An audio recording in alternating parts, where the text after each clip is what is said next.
नमस्कार, मैं रवीश कुमार। याद कीजिए, जब लोग क्वारंटीन सेंटर से लौटकर घर आया करते थे तब उनका स्वागत ऐसे होता था जैसे दिवाली मन रही हो, कोई युद्ध से जीत कर लौट रहा हो। अब जब दिवाली आ गई है तो इस मौके पर उन्हें भी याद करना चाहिए जिनके अपने अब कभी नहीं लौट सकेंगे। कोरोना की दूसरी लहर के बाद की इस दिवाली में उनकी याद भी शामिल होनी चाहिए, जिन्हें भुला देने की कोशिश में उस पूरे दौर पर ही अंधेरे की चादर उड़ा दी गई है, जिन्हें हटाकर रोशनी में लाने की जरूरत है। वैसे भी प्रथा है कि जिसके घर मातम हो उसके घर पड़ोसी दिया रख जाते हैं ताकि कोई घर अंधेरा ना छूटे। किसी का मकान खाली हो तो वहां भी कोई मोमबत्ती जला आता है। त्योहार इसी से बड़ा होता है और अच्छा होता है जब वह अपने भीतर उन सभी को समेट लेता है जो किसी वजह से छूट जाते हैं। और इस वजह से बहुत रुलाता भी है त्योहार, क्योंकि इन्हीं मौकों पर अपनों की याद बहुत आती है। गोपाल अग्रवाल के बाद उनके परिवार की दुनिया बदल गई। 6 मई को गोपाल की कोरोना से मौत हो गई। 2 बच्चों और गोपाल की मां की जिम्मेदारी संभालने के लिए माया अग्रवाल दवा की दुकान पर बैठने लगी हैं।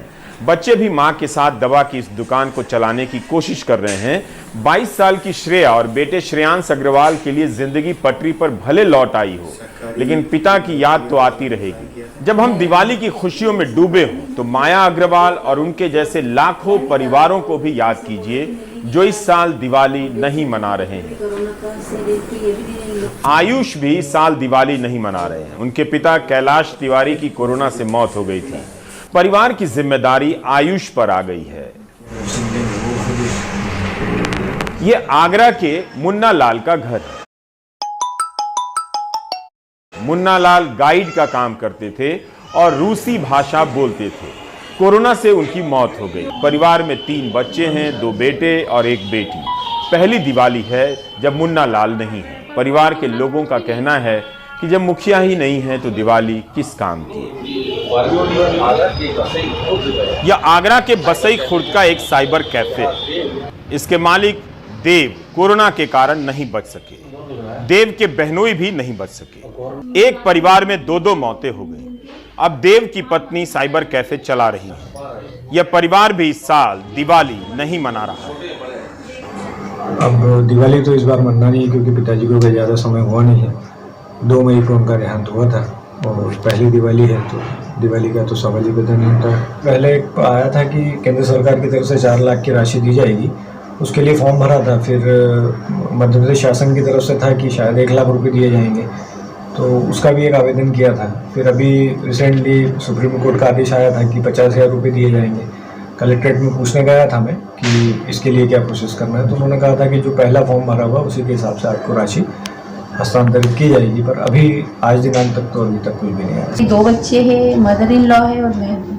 सर्वाइव करने में ये है कि हम कभी मेडिकल शॉप गए नहीं, हमें कुछ नॉलेज नहीं है, कुछ भी नहीं है। हम सीधे घर में ही रहते थे, गृहिणी थे, बच्चे पढ़ाई करते थे, पूरा कारोबार सब चीज़ वही देखते थे, हमको कुछ नहीं पता था।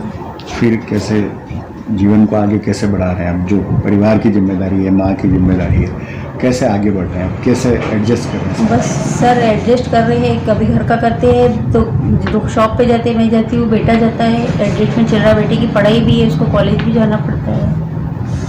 सरकारी कोई मदद की आपने अप्लाई किया? सरकारी मदद की अप्लाई नहीं करी क्योंकि बहुत से लोगों को ही नहीं मिल पा रहा है। डेथ सर्टिफिकेट पे भी कोरोना से डेथ ऐसा नहीं कहीं लिख के दिया है। आपको जो सर्टिफिकेट दिया उस पर कुछ भी हॉस्पिटल के? दिवाली क्या है, कुछ नहीं है। अब वो नहीं तो कुछ नहीं है।